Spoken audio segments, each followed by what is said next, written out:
Hello and welcome students. This is Dr. Ayan and today I will teach you ECG second part, that is re-entry and tachyarrhythmia. In our previous session we have talked about basics of ECG, the concept of lead and electrode, axis determination, different cardiac vectors, these things. Okay, so today we are going to one part of abnormal ECG, that is re-entry and tachyarrhythmia. So let us begin. So before I begin, for the postgraduate students in physiology, I must tell that you have to learn different abnormal ECGs, and first of all is axis deviation, second atrioventricular block, then bundle branch block, P wave abnormalities like P pulmonale and P mitrale, then ECG changes in myocardial ischemia and infarction, acute coronary syndrome, then the ECG changes in metabolic disorders, dyselectrolytemia and drug effect. Number 7 is non-specific ST and T changes and low QRS complex. Number 8 is electrical alternance, and lastly tachyarrhythmias, narrow and wide QRS complex that mainly happens due to re-entry. So let us focus our discussion on re-entry. So what is re-entry? First of all, you need to know the three prerequisites for re-entry to happen. Number 1, we need a closed conduction loop. Second, a region of unidirectional block. This unidirectional block must persist for at least a brief period of time. And third point is a sufficiently slow conduction of action potential around this loop. So remember these 3 points or these 3 prerequisites for re-entry to happen within cardiac myocytes. So next, let us understand the pathophysiology of re-entry phenomenon. So on your screen you can see in the diagram section A that normal conduction in both directions. So these small cells are cardiac myocytes. These small cells are cardiac myocytes, and by your basic knowledge of physiology you know that cardiac muscle cells or cardiac myocytes are electrically coupled. That is, two nearby cells, two neighboring cells are attached together by gap junction. Okay, so two cells are connected by gap junction. You have studied gap junctions in general physiology, the connexin protein, right? And gap junction can transmit, you may remember this mnemonic VCP.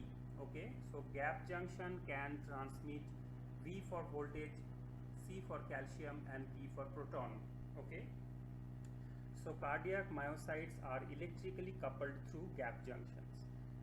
On your screen in the diagram in section A on your left side you can see the normal myocardium or normal myocardial cells connected by gap junctions. All are healthy cells and they can transmit action potential in both the direction left to right and right to left. Now in section B you can see few cells are dead, or damaged. The dark color cardiac myocytes, they are dead cells or damaged cells. You can say fibrosis, some sort of thing. And on the extreme right side you can see the normal cells. Okay, so the dark color cells are dead cells or fibrosis and the light color cells are normal cells. Now what will happen if an action potential tries to travel from your right side to left side? So what will happen? All the normal cells, they have healthy gap junctions and they can transmit action potential from right side to left side very well. Okay, that means the normal healthy cells on the right side, normal healthy cells, these are large number of normal healthy cells, they can depolarize these few healthy cells very well connected by gap junctions, right?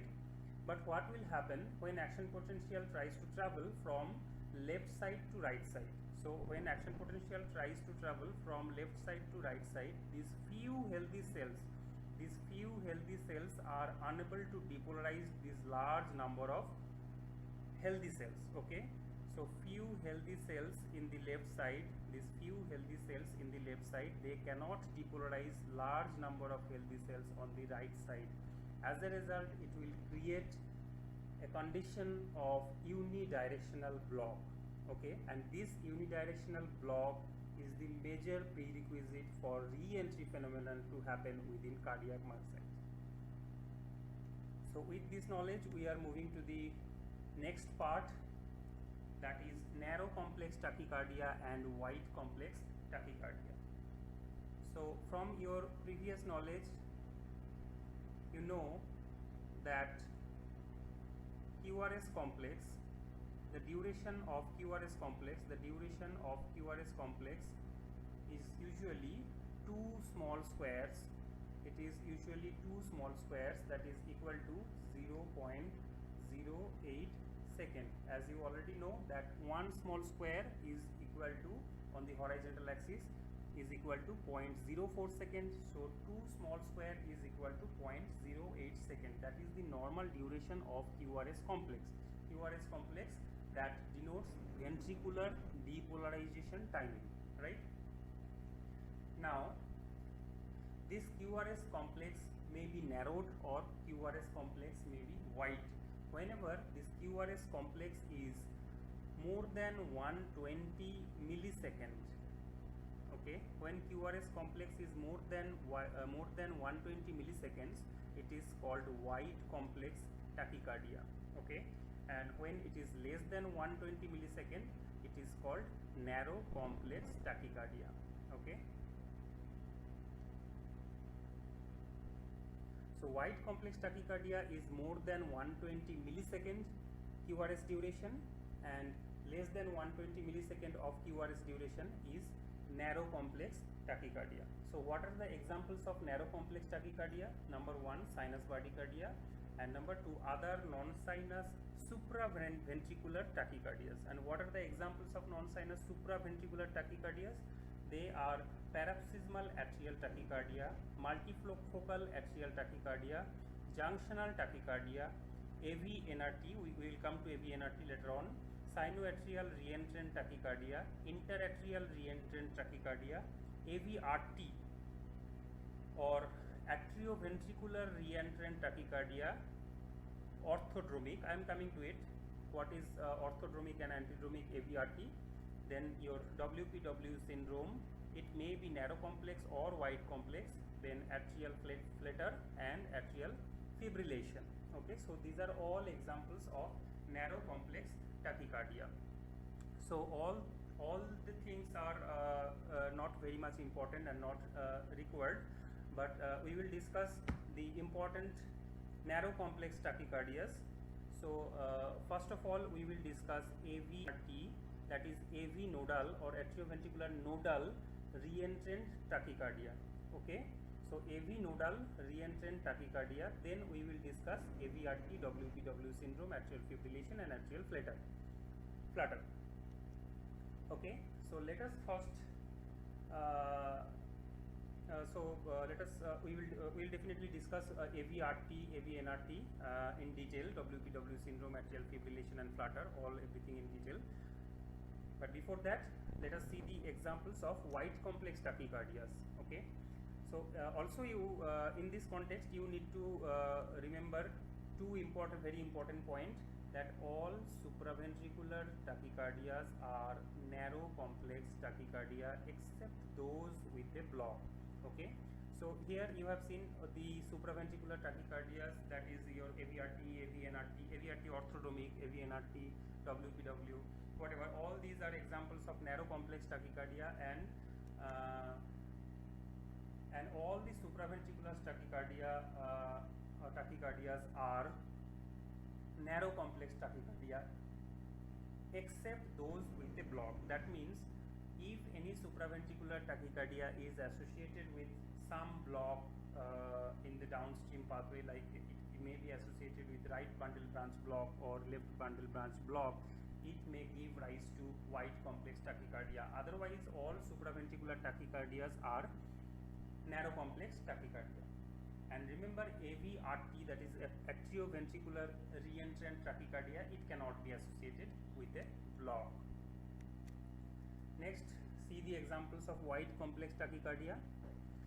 So I have already told you that wide complex tachycardias where QRS duration is more than 120 millisecond, more than 120 millisecond. So what are the examples of wide complex tachycardia? Number one, VT, okay, that is ventricular tachycardia. So for practical purpose, you can remember one thing, that is all wide complex tachycardias are ventricular tachycardia unless proved otherwise, okay. So if you see an wide complex tachycardia and if you diagnose it as ventricular tachycardia, 95% of the times you will be correct, okay. So what is the other examples of wide complex tachycardia other than ventricular tachycardia? These are antidromic AVRT in WPW. We will come to it. Right now you don't know what is antidromic AVRT and what is orthodromic AVRT. And next, the third example is any supraventricular tachycardia like your AVNRT with a block. I have already discussed that any supraventricular tachycardia or all supraventricular tachycardias are usually narrow complex tachycardia. In our previous slide, I have told you that all supraventricular tachycardias are narrow complex tachycardia except those with a block, if it is associated with RBBB or LBBB, right? Okay, so we will come to the classification later on, because most of the things mentioned here is already most of the things mentioned here are not discussed yet, okay. So let us begin with the first thing, that is AV nodal reentrant tachycardia or AVNRT, okay. Remember the name, AV nodal reentrant tachycardia, okay. So there is a reentry circuit, which is around the AV node. A reentry circuit is present around the AV node, okay. So we have AV node here, and around the AV node we have a reentry circuit, okay. So what is that reentry circuit and how it is operating? So let us see.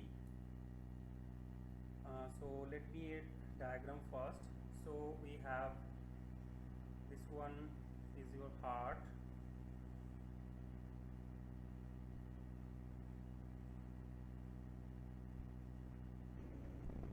now here is SA node and here is AV node, okay. So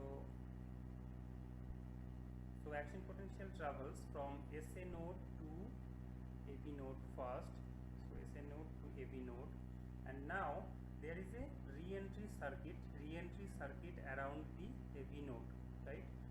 Reentry circuit around the AV node, right? Now see this picture here. So normally an action potential will come over here, and it will cross the AV node, and go to the upper part of the bundle of His. But what happens here, if a reentry circuit exists around the AV node, we have two pathways. On the left side we have the slow pathway, and on the right side we have the fast pathway. The slow pathway is having short refractory period, you can remember S with S. So slow pathway will have short refractory period, and the fast pathway on your right side will have long refractory period. So the most important prerequisite for AVNRT to happen is a premature atrial complex, okay. Premature atrial complex, a perfectly timed premature atrial complex. So what will happen, if normal atrial complex that is coming from SA node, it will go through the fast pathway. Normal action potential, normal rhythm that is generating from SA node, it will normally travel through the fast pathway, right? But whenever there is a premature atrial complex, comes to the upper part of AV node, or here, what what will happen? As the fast pathway is refractory, initially as the fast pathway is refractory, so action potentials or the signal will not pass through the fast pathway as it is refractory now, right? The fast pathway is initially refractory. So whenever a PAC or perfectly timed atrial complex, premature atrial complex, perfectly timed premature atrial complex comes to the upper part of AV node and finds the fast pathway is refractory, it will travel through the slow pathway. So the action potential will travel through the slow pathway, right? Action potential is traveling through the slow pathway, and once it comes to the lower part of AV node, once it comes to the lower part of AV node, what will happen? By the time the signal comes to the lower part of AV node, the refractoriness of the fast pathway is over. Okay, the refractoriness of the fast pathway is over. So this signal comes downwards to the upper part of bundle of His and also passes retrograde through the fast pathway backward to travel to the atria and depolarize it again, right? So for your convenience I am repeating the whole procedure again. So we have a re-entry circuit around AV node, right? We have a re-entry circuit around AV node. A perfectly timed premature atrial complex, it reaches upper part of the AV node and it finds the fast pathway refractory as it has got a long refractory period. So if the refractory period is long in the fast pathway, it will be refractory. So this action potential travels or continues through the slow pathway, right? And by the time it reaches the lower part of AV node, the refractoriness of the fast pathway is gone and this signal goes back through the fast pathway towards the atria as well as it passes to the upper part of bundle of His, and as a result atria and ventricle are activated or depolarized simultaneously, right? So this is the mechanism of AV-NRT or AV nodal reentrant tachycardia. Now, so we have learned what are the features of atrioventricular nodal reentrant tachycardia. So we must have a perfectly timed premature atrial complex. Very, very important. We must have a perfectly timed premature atrial complex. It will have narrow complex, and 75% of all re-entry, okay, 75% of all re-entry are AV-NRT. Okay, so the question may come in two ways. So what is the most common narrow complex tachycardia? What is the most common narrow complex tachycardia? Your answer will be sinus tachycardia, right? So sinus tachycardia is the most common narrow complex tachycardia. And what is the most common narrow complex tachycardia? What is the most common narrow complex tachycardia due to re-entry? Okay, if the question is asked in this way, what is the most common narrow complex tachycardia due to re-entry, your answer will be AV-NRT or AV nodal reentrant tachycardia, right?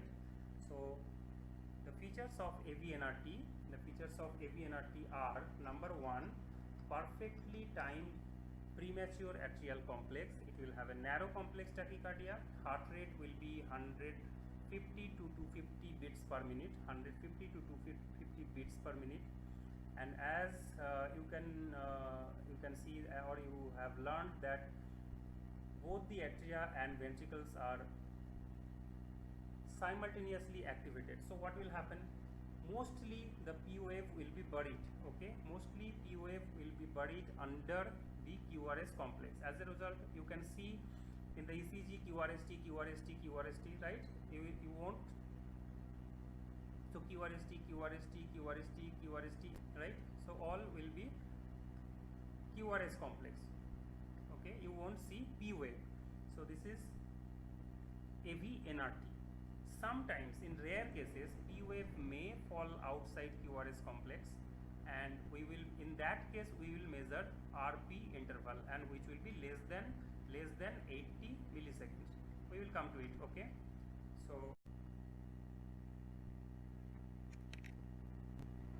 Okay, so you have seen the mechanism of AV nodal reentrant tachycardia. Now let's see this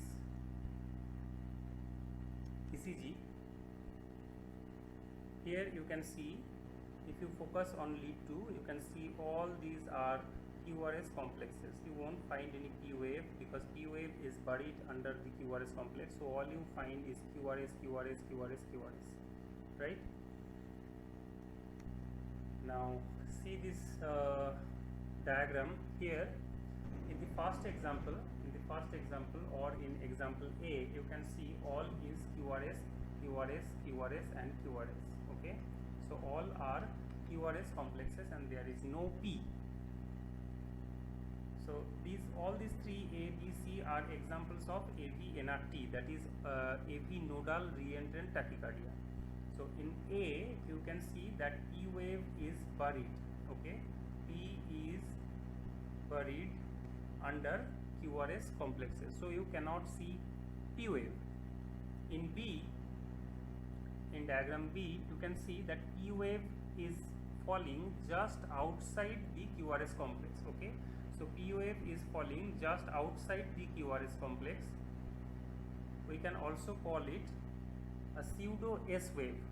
Okay, we can also call it pseudo S wave. It is pseudo S. Okay, so here in B, P wave is falling just outside QRS complex, and here we measure the RP interval. Okay, we measure RP interval, and this RP interval is less than 80 milliseconds. And majority of AV-NRT, majority of AV nodal reentrant tachycardia are either the type A or type B. In type A, only QRS is visible, that is P wave is buried under the QRS complex, and in B, P wave falls just outside the QRS complex, and in that case we measure RP interval. Okay, in that case we measure RP interval, and RP interval is less than 80 millisecond here. Okay, and in extremely rare cases P wave may fall. In extremely rare cases P wave may fall. That depends on the re-entry circuit, depends on the location of the re-entry circuit, location and size of the re-entry circuit. It may happen very rarely. In C, you can see that P wave falls just before falls just before the QRS complex. P wave falls just before the QRS complex, and here you can say this as pseudo Q wave, right?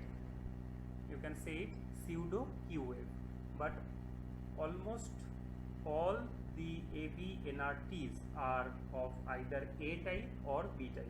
In A type, P wave is buried under QRS complexes, and in B type, P wave falls just outside the QRS complex, producing a pseudo S wave, and here we measure RP interval, which is less than 80 millisecond.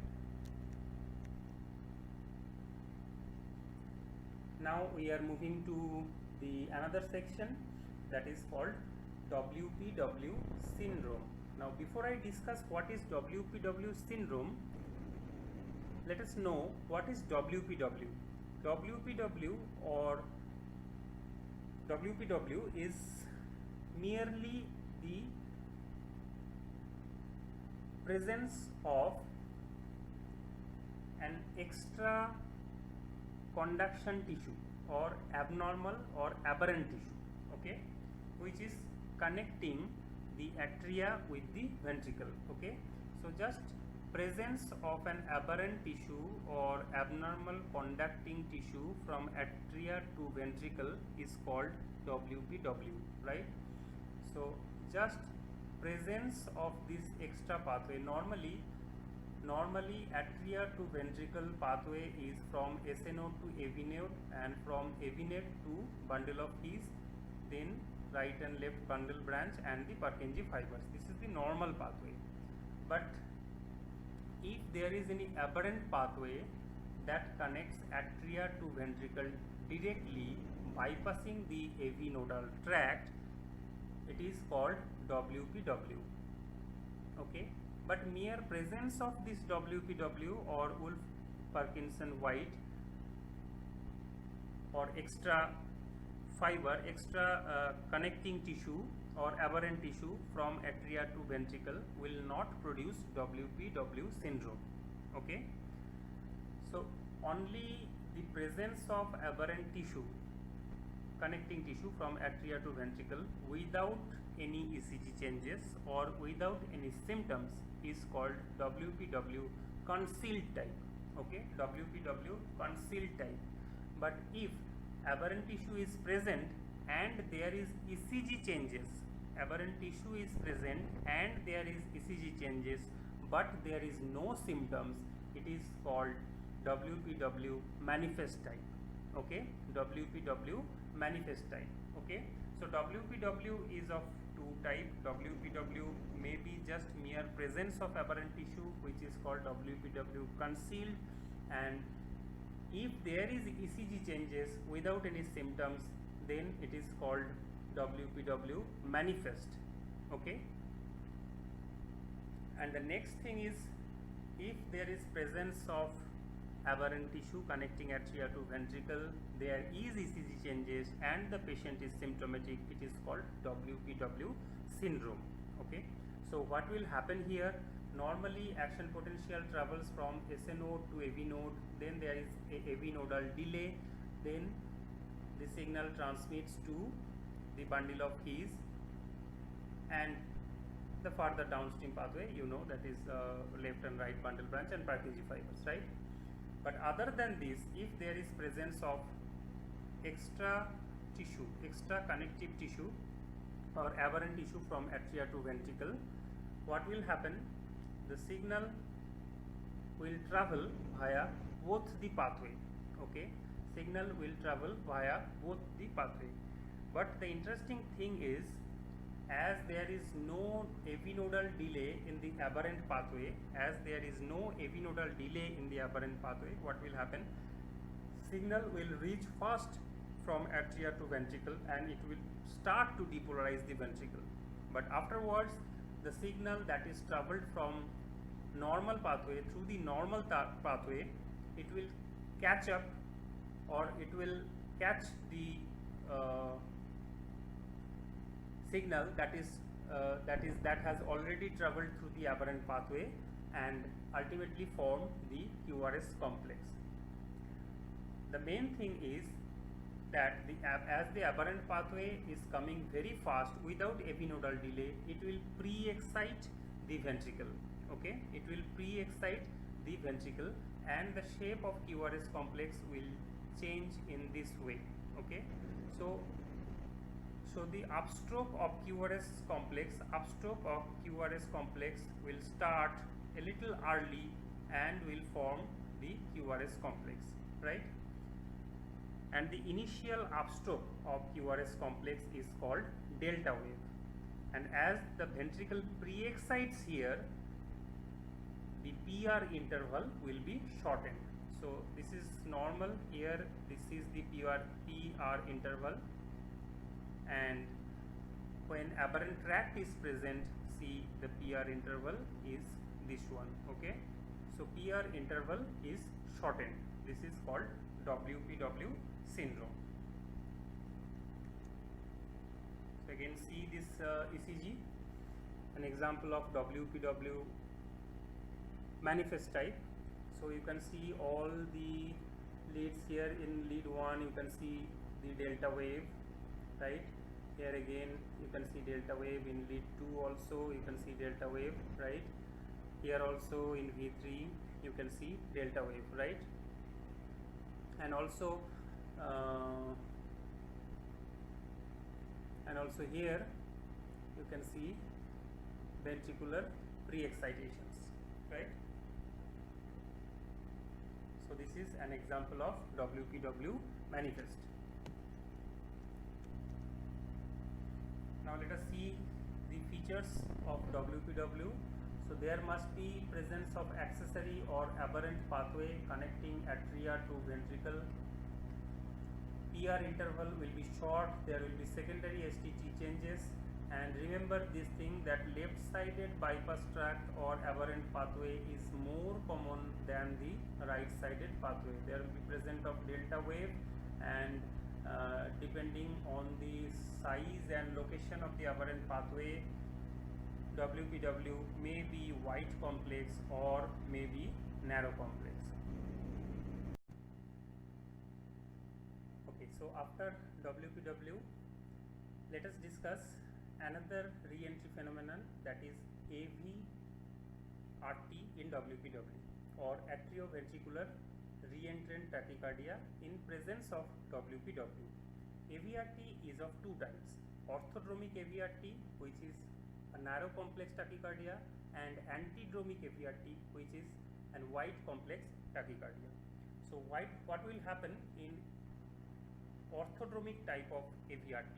Again, a premature atrial complex will travel via normal pathway, that is through the AV node, and it will travel through the bundle of His, then the bundle branch, and once it reaches the apical part of the ventricle, it will travel back to the atria via the abnormal pathway, right?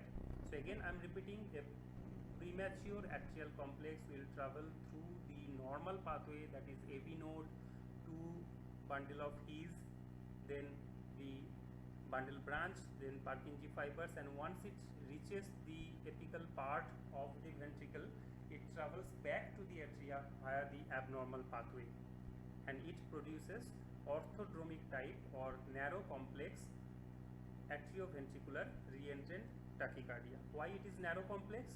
Because the initial impulse is traveling through the normal pathway and depolarizing the ventricle, right? So this is orthodromic type AVRT. And in antidromic type AVRT, what is happening here? The premature atrial complex is traveling from atria to ventricle initially via the abnormal pathway or via the aberrant pathway, and once it reaches the apical part of the ventricle, it goes back to the atria via the normal pathway.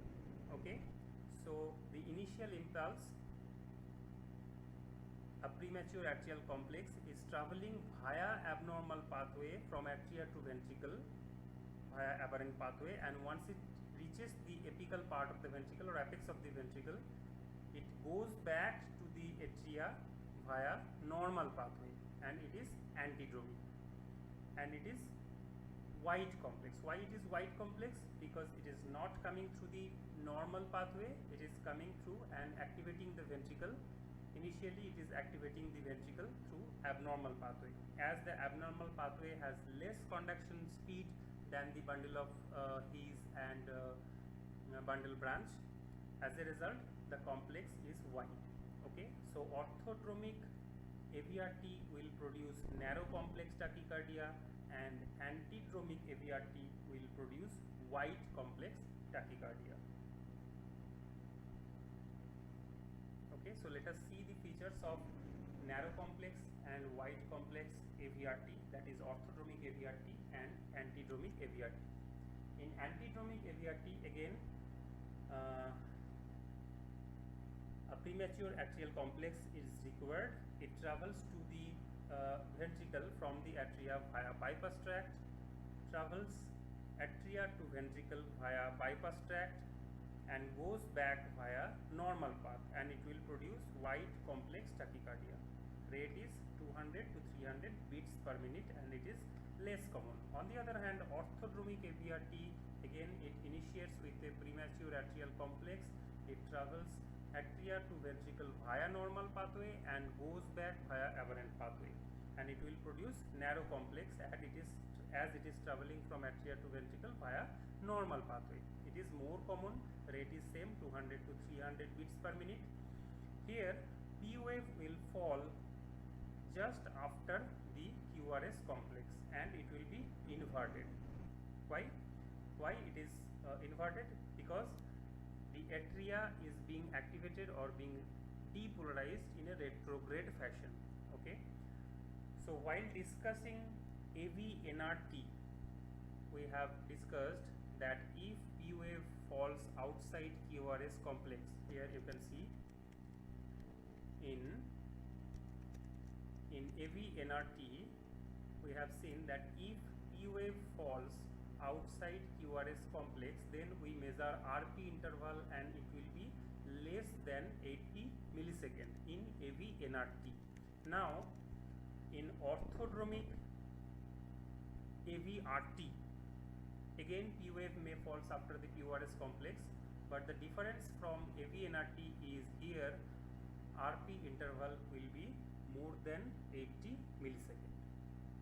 So let us see this diagram. The first example is just WPW, which produces this delta wave. In the second picture you can see orthodromic AV-RT, where initial signal comes from atria to ventricle via normal pathway and goes back to the atria via aberrant pathway, and it will produce orthodromic AV-RT. You can see orthodromic AV-RT, normal QRS duration, or it will give rise to narrow complex tachycardia. There will be no delta wave, and I have already told that P wave will be retrograde, a retrograde P wave, as atria is being activated or depolarized in a retrograde fashion from ventricle to atria. And if we measure the RP interval, it will be more than 80 millisecond. So this is orthodromic AV-RT. And in antidromic AV-RT, again you can see white QRS complex tachycardia as the signal is coming from atria to ventricle via aberrant pathway and goes back to the normal pathway. Here usually P wave is not visible. Very rarely P wave is visible. If it is visible, it will be retrograde and it will occur just before the QRS complex. Usually P wave is buried under QRS complex in antidromic AV-RT. But the difference is antidromic AV-RT is an example of white complex tachycardia. Okay, antidromic AV-RT is an example of white QRS tachycardia, and orthodromic AV-RT is an example of narrow QRS complex tachycardia. So see this example here. If you look at lead 2 over here, I am trying to zoom lead 2. Okay, so in lead 2 you can see all the QRS, but you can also see P wave. Okay, you can also see retrograde P wave, and if you clearly see that RP interval is almost 3 small squares, that is equal to 120 milliseconds, that is more than 80 milliseconds. So I have already told that if you try to differentiate, if you want to differentiate between AV-NRT and orthodromic AV-RT, if you try to differentiate between AV-NRT and orthodromic AV-RT, you have to see the presence of P wave. Okay, presence of P wave. Here also you can see the presence of P wave. Okay, and if you calculate the RP interval, then it will be more than 80. RP interval will be more than 80 milliseconds, right? So in this way you can differentiate between AV-NRT and orthodromic AV-RT. Both are examples of narrow complex tachycardia. Now this one is the example of WPW, You can see this short PR interval, very short PR interval, and white complex tachycardia.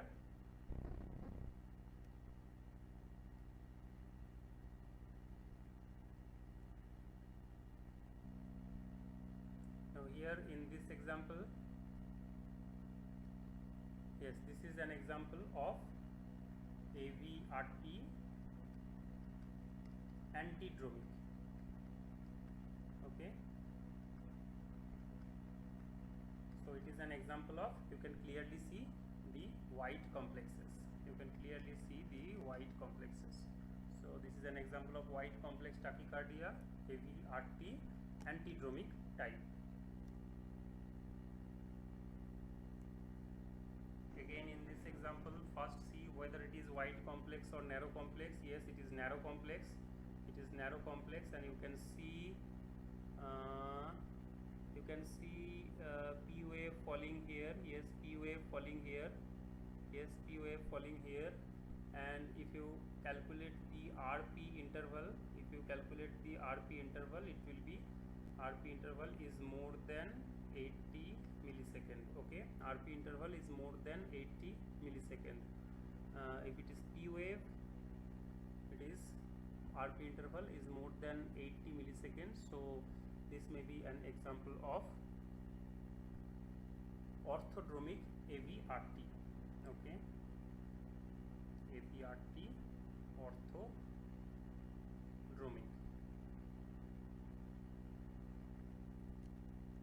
Okay, so next come to the treatment part in a nutshell. We'll not discuss treatment in a detailed fashion. So treatment of narrow complex AVRT and AVNRT both are same. Okay, wherever you see a narrow complex tachycardia which is due to AVNRT or AVRT, that is definitely orthodromic type, because antidromic AVRT is wide complex tachycardia. So treatment of narrow complex AVRT, that is orthodromic, and AVNRT, the treatment is same. So what are the treatment option? First of all, vagal maneuver or carotid sinus massage may be tried, but in practical situation we do not waste time. We directly go for drugs, and the drug of choice is adenosine. What is the mechanism of action of adenosine? It blocks conduction across AV node, and its half-life is around 10 seconds. It opens inward rectifier potassium channels. Okay, it is usually given through central vein, as it has got very short half-life, 10 seconds, you already know, and it is given by saline chase method, in which first adenosine is given, then saline is given. So it is called saline chase method. So initially 6 mg is given, then 12 mg, ultimately total 30 milligram of adenosine may be tried before initiation of second line drug, and the second line drug of choice is beta blocker or metoprolol.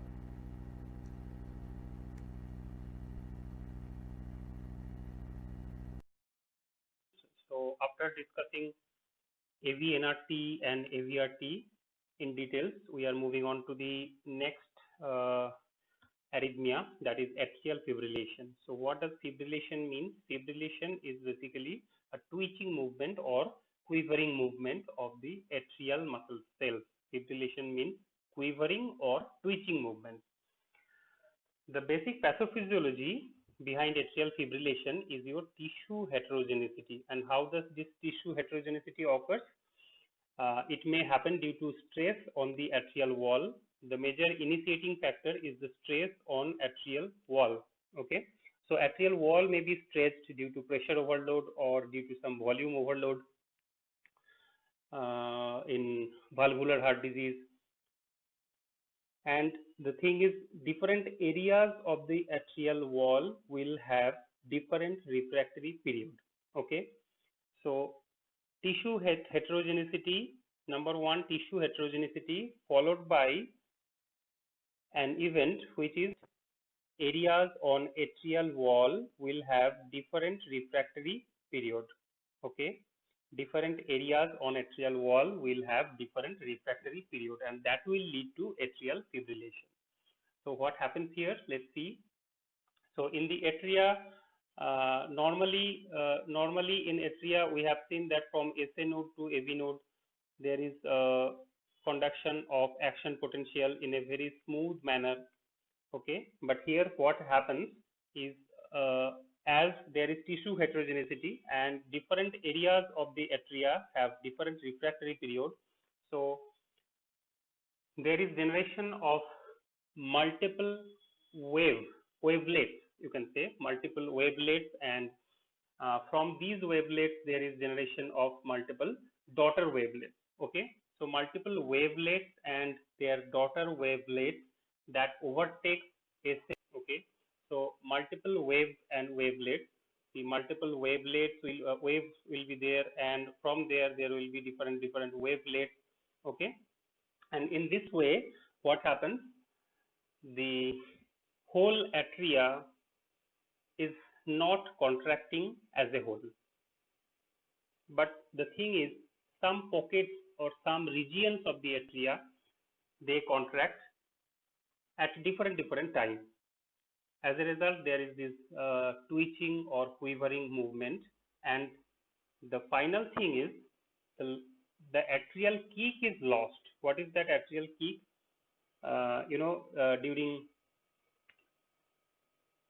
During atrial contraction, the gush of blood from atria to ventricle that pushes blood from atria to ventricle through the AV valve is lost.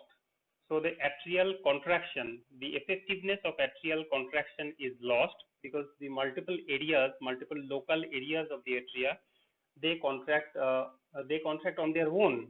There is no synchronicity, right? And multiple areas of the atria, they are contracting on their own at different times. As a result, there is loss of atrial kick. The effectiveness of atrial contraction that pushes blood from the atria to the ventricle is lost. As a result, there will be reduced cardiac output, and there will be the symptoms related to reduced cardiac output. The symptoms, like fatigue, dyspnea, these are all symptoms of reduced cardiac output. Here in this diagram, you can see heart rate is irregular, that is 100 to 175 beats per minute. What is happening? You won't find any definitive P wave, rather than there are due to this twitching movement, there is irregularities in the baseline, and that is due to atrial fibrillation, and the waves that are generating, or the impulse that are generating within the atria may not travel to the ventricle at all, and sometimes they may transmit to the ventricle and give rise to QRS complex, right? So heart rate will be irregular. It will be in the range of around 100 to 175 beats per minute. Now the next thing, that is atrial fibrillation in WPW syndrome. You need to remember this very well, because atrial fibrillation, if happens in the context of WPW, or in the presence of aberrant tissue, that is conducting impulses from atria to ventricle, it is a dangerous and life-threatening situation. So what happens in atrial fibrillation? If there is presence of aberrant tissue, that is conducting impulses from atria to ventricle, then what will happen? Normally in atrial fibrillation, the multiple impulses that is generating within the atria, all of the impulses are not traveling to the ventricle. But as you know that this aberrant tissue is faster than the normal path through the AV nodal pathway. Multiple impulses, they will conduct from atria to ventricle without any hindrance. Okay, and it will give rise to wide complex irregular tachycardia. Again, I am repeating, you already know that in atrial fibrillation, what happens, multiple regional pockets are generated within the atria. They contract on their own at different time. They have no synchronicity, but usually they do not travel all the impulses. They do not travel to ventricle because of the AV nodal delay. In the normal pathway, you know, there is AV node and there is a typical AV nodal delay. That's why all the impulses that are generating within the atria are not traveling to the ventricle. But here, in presence of WPW, as there is aberrant or accessory pathway that is connecting from atria to ventricle and there is no AV nodal delay, many impulses that are producing within the atria may transmit to the ventricle and depolarize or activate the ventricle. As a result, there will be wide complex irregular tachycardia. Now, the important thing that you must remember is this condition, that is WPW in presence of atrial fibrillation in presence of WPW. It is a life-threatening condition. Atrial rate will be 300 to 500 beats per minute, but AV node can conduct only 200 beats per minute at its maximum rate. So what will happen? We have seen that in AV NRT or AVRT, we have used drugs that block AV nodal conduction. We have used drugs that block AV nodal conduction. So, in presence of WPW syndrome, if you block AV node, then what will happen?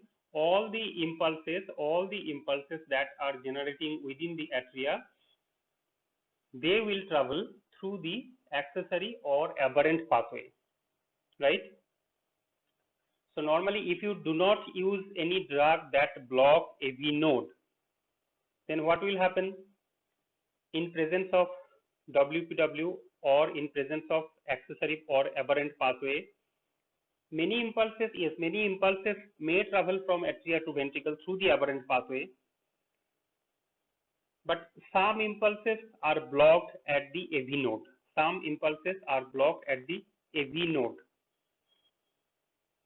So all the impulses are not traveling from atria to ventricle. Okay, some are traveling through bypass pathway, and some are traveling through AV nodal pathway. But if you block the AV node completely, all the impulses will travel through the accessory pathway. Okay, all the impulses will travel through the accessory pathway, and it will increase the rate of wide complex tachycardia in atrial fibrillation associated with WPW. If you do not understand, again I am repeating what is happening in atrial fibrillation. There are multiple wavelets that are generating within the atria, or multiple impulses that are generating within the atria, and they are traveling through the accessory pathways. Okay, they are traveling through the accessory pathways, but many impulses may go through AV node as well if AV node is intact. But if you use AV nodal blocking drugs like adenosine, what will happen here? All the impulses that are generating within the atria, they will travel through the accessory pathway, and it will increase the rate of ventricle. It will increase the rate of the ventricle, and it will be a life-threatening condition. So remember this point very well. Do not use drugs that use AV nodal block in this condition. Okay, what is that condition?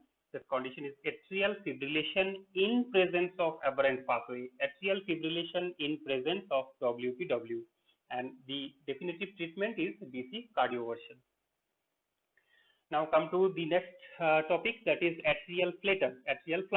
Okay, atrial flutter, or remember the flapping movement. Okay, flutter means flapping movement. The main pathophysiology over here, in contrast to atrial fibrillation, in atrial flutter, the main pathophysiology is localized re-entry circuit. Localized re-entry circuit.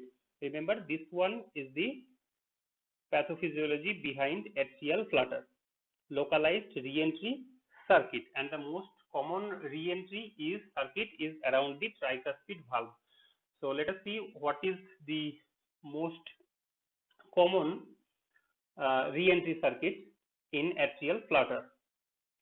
You see this picture. If you look, if you first see this picture, if you see from the right ventricle, okay, if you look from the right ventricle through the AV valve, what will you see? You will see this kind of image. Okay, you will see this kind of image where you will see three apertures. One is for superior vena cava, another is for inferior vena cava, and another is for coronary sinus. So you will see these three apertures, and the muscle that connects ventricle and coronary sinus, this area, okay, this area is called the isthmus. Okay, this area is called the isthmus. What isthmus? It is called cavo-tricuspid isthmus. Cavo-tricuspid isthmus, and this area transmit impulse very slowly. Okay, here also there are theories of tissue heterogeneities, and this area, this isthmus area, is affected first, and as a result, this area conducts impulse very slowly. As a result, there is generation of a re-entry circuit. As a result, there is generation of a re-entry circuit that moves around the tricuspid valve in a counterclockwise direction. Okay, so this is the most common type of atrial flutter, or this is also called type 1 atrial flutter, and this gives rise to heart rate of 300 beats per minute, right? And due to this re-entry, normally wave comes from sinus wave to atria, then AV node, then ventricles. And here what happens? Around the tricuspid valve, as a result of this re-entry circuit, the wave continues to move within the atria and gives rise to atrial flutter. You see an ECG, diagrammatically see the ECG in atrial flutter. It will give typically a sawtooth-like pattern. You can see this sawtooth-like pattern in atrial fibrillation, and all the impulses, they do not transmit to the ventricle because of the refractory period of AV node, which is around 330 milliseconds. Here in this example, you can see that there are two atrial waves or atrial signal or P wave followed by one QRS complex. So this atrial flutter is 2:1. Here in this example, atrial rate is 350 beats per minute and ventricular rate is 175 beats per minute. Likewise, it may be 3:1 also, where after 3 P waves, one ventricular QRS complex appears. Now another very important tachycardia, that is ventricular tachycardia. I have already told you that whenever you see any wide complex tachycardia, if you tell blindly that it is VT, you will be 95% of the times you will be correct. Origin of ventricular tachycardia is from ventricular myocyte or the Purkinje fibers. So what are the features of ventricular tachycardia? So let's first come back to our classification of wide complex tachycardia. I have told you that wide complex tachycardia may be due to ventricular tachycardia. It may be any supraventricular tachycardia with a conduction block, or it may be antidromic type of AVRT.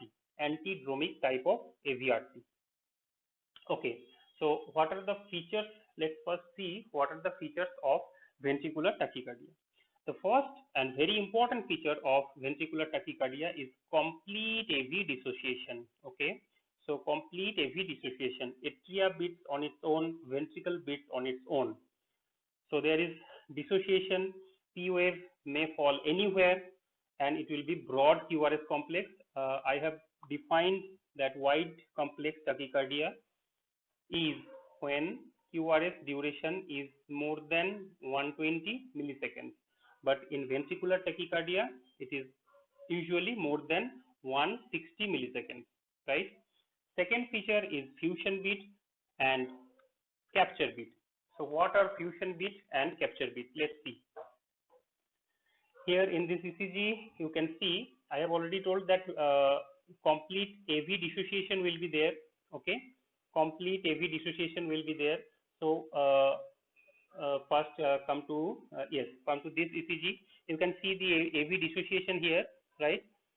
You can see the AV dissociation. You can see the P wave falling before QRS complex here. You can see P wave after QRS complex here. So there is complete AV dissociation. Now atria beats on its own and ventricle beats on its own. Now come to this picture here. Atrial, here you can see the fusion beat where atrial complex and ventricular complex, they are fused together to form a Beezer complex. Okay, so atrial complex in presence of AV dissociation where P wave may fall anywhere.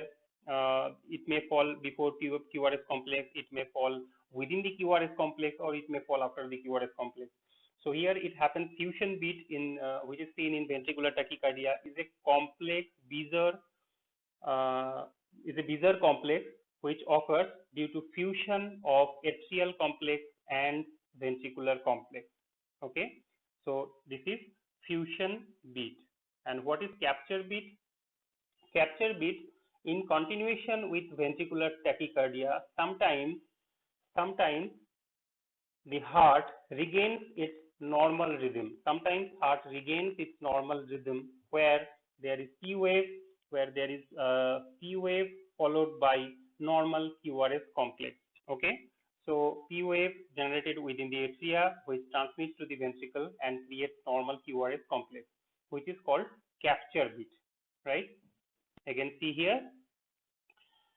So supraventricular and ventricular impulses coincide to produce a hybrid complex or Beezer complex, which is called your fusion beat. You can see fusion beat here.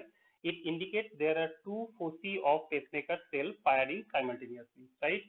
And on the right side, you can see capture beat, the return of atrial control over the ventricular contraction. Okay, the return of atrial control over ventricular contraction following a period of AV dissociation. This is called capture beat. Now come to another very important sign which is seen in ventricular tachycardia or VT, that is Brugada sign number 1, and another is Josephson sign. So what is Brugada sign and what is Josephson sign? So first I am telling what is Josephson sign. You can see in the S wave, in the downslope of S wave, there is a notch. Okay, so there is a notch in the downslope of S wave. A notch in the downslope of S wave is called Josephson sign, and Brugada sign is basically this duration. Okay, this duration which will be more than 100 milliseconds. Okay, the duration more than 100 milliseconds. What duration? The duration is from the beginning of the Q wave, to the nadir of S wave. Okay, from the beginning of Q wave to the nadir of S wave. This is called this duration. If it is more than 100 milliseconds, it is called Brugada sign. Okay, so Josephson sign and Brugada sign, these two features are also for ventricular tachycardia. Again, you can see from the beginning of Q wave, to the nadir of S wave, if it is more than 100 milliseconds, it is called your Brugada sign. And in the downslope, if you see a notch in the S wave, in the downslope of S wave, if you see a notch, it is called Josephson sign. Now another important feature of VT is positive concordance and negative concordance. What is positive concordance and negative concordance? It's very simple. In the chest lead, in ventricular tachycardia, in chest lead, you will find all the complexes are either in positive direction or in negative direction. Okay, all the complexes will be either in positive direction or will be upstroke or will be downwards or negative stroke. Okay, or downstroke. So if it is downstroke, it is called negative concordance, and if it is positive, if it is upstroke, it is called positive concordance. So in ventricular tachycardia, you will have either positive concordance or negative concordance. That means in the chest lead from V1 to V6, there will be either upstroke or downstroke. Now come to polymorphic VT or Torsades D pointis. Now whatever ventricular tachycardia we have discussed just before, these were all monomorphic VT or monomorphic ventricular tachycardia. Now we are coming to another thing, that is another tachycardia, another form of tachycardia, shape of tachycardia we can say rather, is polymorphic VT or Torsades D pointis. So before coming to this ECG, let us first discuss what is long QT syndrome. Okay, what is long QT syndrome? You know QT interval, that is from the beginning of Q wave, to the end of T wave. It is called QT interval, and you know, if QRS complex is the duration for ventricular depolarization, then QT interval is the total duration for ventricular depolarization and ventricular repolarization. Normally T wave should fall within the halfway. Normally T wave should fall within the halfway between two RR interval. If this is also R, so this duration is RR interval. And T wave should fall before the halfway. Of RR interval normally. But what happens in long QT syndrome? T wave falls more than the halfway between two R wave. Okay.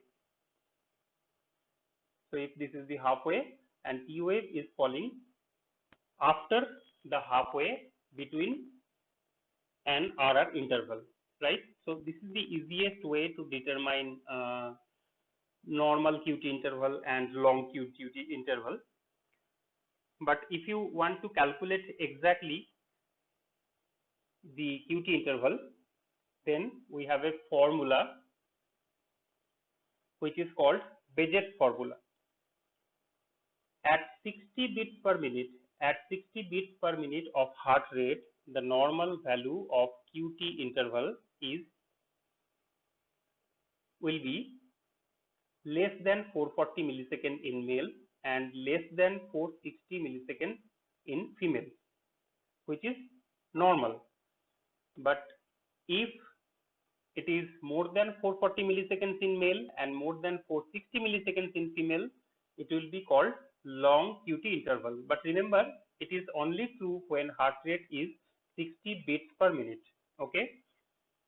The duration may change when the heart rate is more than 60, say 80 or 90 beats per minute. Okay.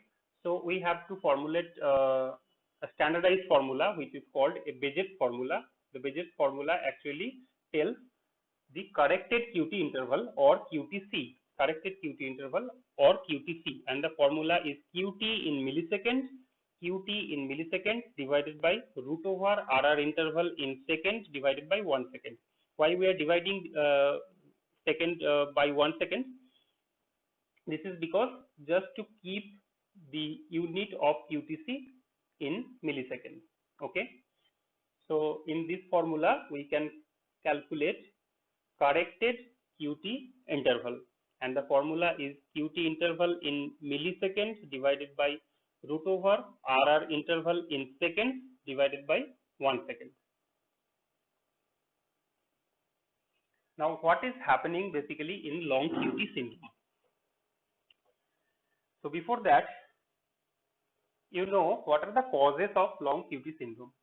So we don't have the list of causes of long QT syndrome is large enough. Okay, we don't have scope here to discuss all the things. Just you remember, it may be acquired or it may be congenital.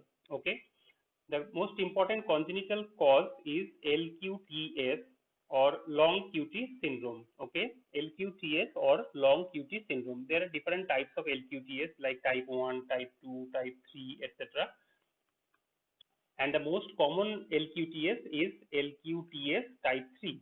LQTS type 3, which is due to mutation of SCN5 gene. Okay, SCN5 gene mutation. The cause of LQTS3 is SCN5 gene mutation. And there are different drugs also that may cause long QT syndrome, like your fluoroquinolone, some antimalarial drugs, then your macrolides like azithromycin. Okay, so these are the drugs that may cause long QT syndrome. Long QT syndrome may be congenital or acquired. Okay, so again, see the action potential which takes place in myocardium. You already know the phases: phase 1, 2, 3, 4, and phase 0. There are 5 phases, and here you can see the channels involved in different phases. What happens in long QT syndrome? Long QT syndrome may happen due to mutation in sodium channel, due to mutation in calcium channel, or it may happen due to effects of different drugs. We have already discussed. So most importantly, what happens here is called EAD, which is called early after depolarization. You can see that after the upstroke, there is phase 1, which is due to transient outward potassium channel, and in phase 2 or the plateau phase, there is involvement of both calcium channel and potassium channel, and due to mutation of some calcium channel or some sodium channel, there may be some early after depolarization, and again there is a depolarization wave over here, and the repolarization may get delayed. The repolarization may get delayed, and this is called early after depolarization. Again, you can see here, this is early after depolarization, EAD, or early after depolarization. So it is basically lengthening the duration of total action potential. Here you can see the duration is 200 millisecond, and it may get increased in presence of such mutation. So what will happen in this situation? So some ventricular cells will have normal refractory period, but some other ventricular cells will have increased refractory period. Okay, so some will have normal refractory period and increased refractory period. As a result, there will be generation of a re-entry circuit within the ventricle. As a result, there will be a re-entry circuit in the ventricle, and we are coming back to the ECG, and the same event will be repeated, and in the ECG it will look like a twisting of a point. It will look like twisting around a point, and this is called Torsades de Pointes. Again, you can see here polymorphic VT or Torsades de Pointes. So all the QRS complexes are of different sizes in polymorphic VT, and when the same event is repeating and it seems like a twisting around a point, it is called Torsades de Pointes.